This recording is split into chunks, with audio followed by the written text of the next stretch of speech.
For real though, y'all need to chill out right now. I'm Mediocrity4, and this is my review for RWBY Volume 6, Episode 11. If you haven't seen the episode yet, you may want to before watching this review. Despite there being a lot to talk about, I am having a hard time putting into concise words what is most important for me to state. It's all action, it's 2 extended fight sequences, only one half of one fight is particularly well animated with the other suffering from lackluster animation and cinematography, and neither one is actually complete yet, and so it's hard to see where they're going with this. The mech fight leaves a lot to be desired. I like it for the same reasons I like the guys fight from Volume 4, and it's significantly better than that due to better compartmentalization of all the characters. Everyone has a role to play, even if some of them are relatively insignificant. And all of this would fly over way better if, once again, Cordova wasn't such an insufferable freaking dumbass of an antagonist.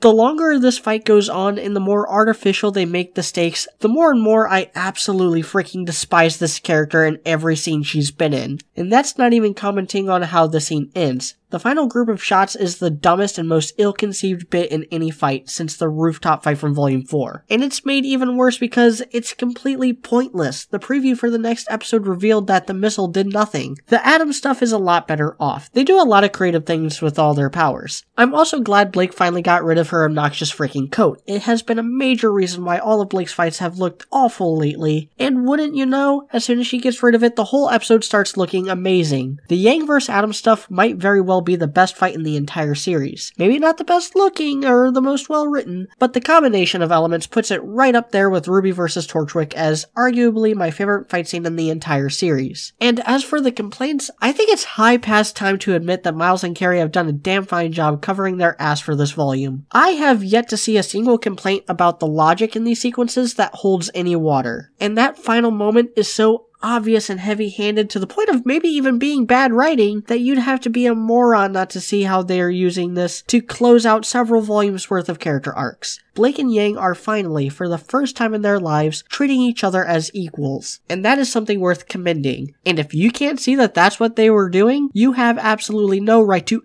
ever complain about Show Don't Tell ever again. I'm Mediocrity4, thanks for watching.